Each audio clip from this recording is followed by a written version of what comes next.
Yeah, thanks, Daniel, and thanks for everyone for being a part of this morning. And apologize for being a few minutes late. I was just working on some video. We have a meeting coming up. But listen, I'm finding so much in getting a lot of information from the team here every single day with training, with video and meetings, and just learning what we're about, and individually the players that are returning from last year, and certainly, eight or so new players into the team.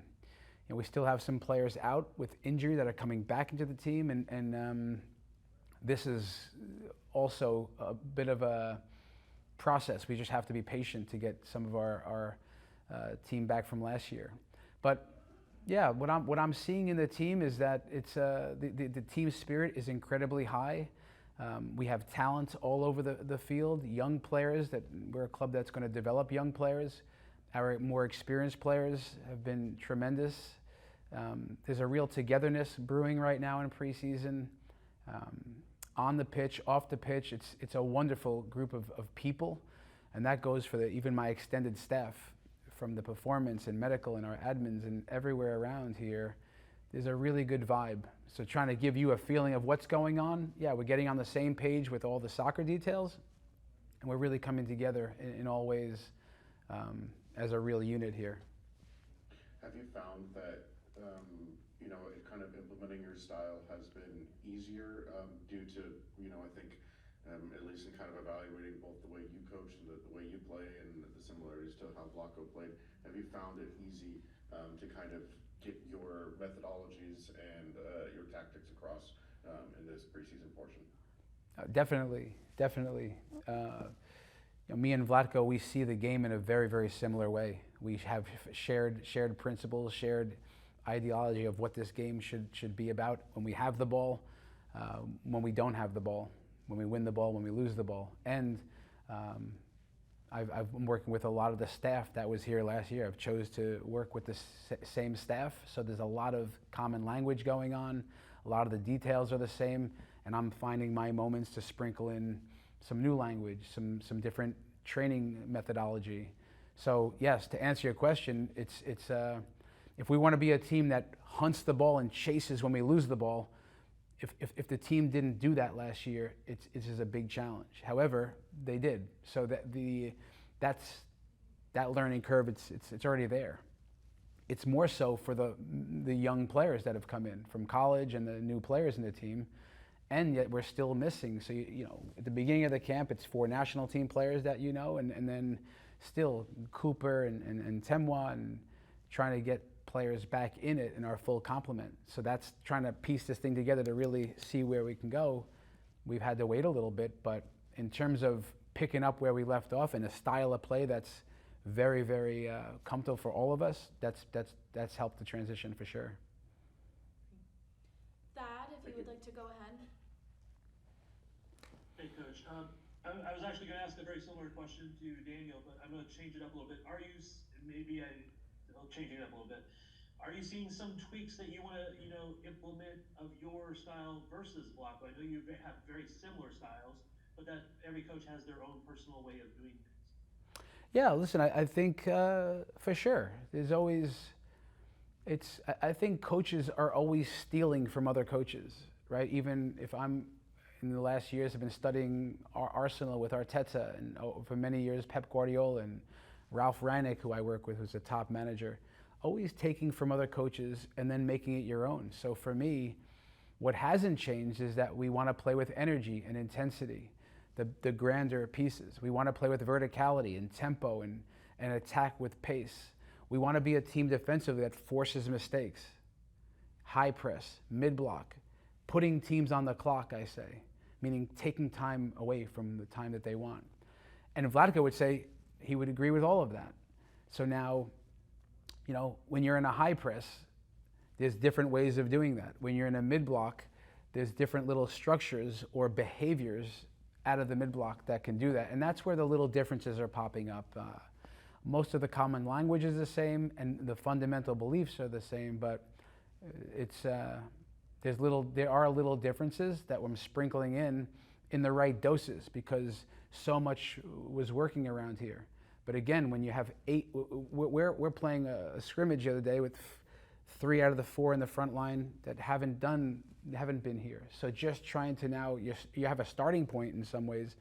So instead of doing something different from last year, it's teaching what we're doing actually. So yeah, there'll be some different little nuances in possession and out of possession, but I think right now you'd expect to see so much good with some tweaks. That's what's happening. And then I know we're going to talk to a couple of the young players, the new players, Gianna and Colo. I'm probably saying that wrong, but can you tell me about them and what you've seen from them? Yeah, you got it right. Colo is playing center back for us right now, and she's a wonderful person in this team right now, showing a tremendous attitude to coming in as a young player trying to prove herself.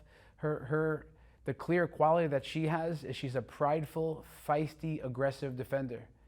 She's if you talk about putting players on the clock, she's really coming at you type of thing as a defender, which is nice. We like the proactive defending, and she's probably made it into these doors because of that, right? In our recruitment, Gianna is really humble in her approach right now. She wants to learn as much as she can. An attacker that is fast, that likes to run behind, and now she's the next level for her now is now playing against defenders that are really fast and smart and strong. So finding little ways to gain advantages. She's had a really nice start to preseason, but she's more of that striker or winger, call it, that winger that really has the threat in behind with pace. Thad, did you have any follow-ups? No, but thank you, Coach. You're welcome. We have time for 2 more questions. Dave, we'll turn it over to you. Hey, Coach. Thanks for your time today. Quick question. With Bia departing, kind of curious what your thought process is, how the team replaces her. Is it different faces in the same formation? Do you consider different formations with your front line? Just kind of curious what you were thinking with that news. No, I appreciate that, Dave. It's good. I think it's a really good question. And imagine, as we're trying to really see how dangerous our attack can be, the truth of the matter is now for all of this time, it's in preseason, as I've come into this moment without Cooper, Temwa, and Bia, right? Those front 3 just haven't been in the mix, right? Somebody coming back from injury, and obviously Bia's not here. So that us finding our way without them at the moment is tricky. But now when you talk about Bia, she's difficult to replace. She's a very she's a top player. She was a really good fit for this system where she could be a good hold-up player in this league. Very smart, strong, savvy to bring in the pace with Temwa and Coop, right, and everyone else. So right now, that's we've not replaced that player, and to be very honest, Ali Sentner is a player that I'm looking at up there. She's you can see even with the national team, she got some good minutes up there. She's still a player that will look to run behind. She loves pressing. She's the type of player that I say makes things happen. So because we have still the wingers coming back, we've added some young wingers in Gianna, in Amelia. So yeah, we think that to get Ali Sentnor and Deb on the pitch at the same time, it's the 9-10 combination that seems to be working right now. A nice partnership up there. So right now, Ali Sentnor, and of course our club is always looking to see if we can keep improving things up the pitch when top players leave. That's great. Thanks, Coach. Sure. Any other questions for Coach? Daniel, last one. Yeah, I just wanted to check in on, I know you said Tempo may not be ready towards the beginning of the season, but I'm curious about Michelle Cooper and how soon she might be able to get back into the mix, given I think everybody knows what she brings on both sides of the ball. Yeah, but listen, these what I would say is that these injuries are very sensitive, meaning if we get the trajectory, we just want it to keep going. It doesn't need to go like this, but we certainly don't want the ups and the downs with it.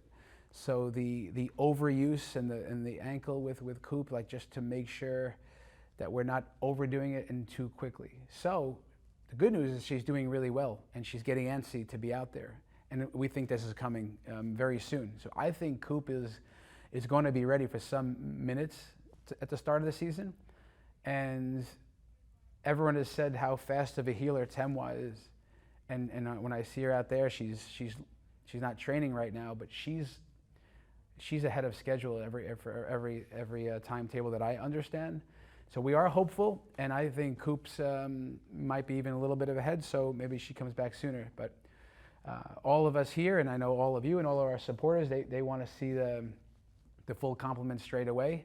But we have to be smart to not have to take any setbacks, and we will protect the team this way, and of course we'll protect the players, because if you ask them, I was once a player. You know, you can't say no, and you want to go, but when the time is right, we'll release them to get going.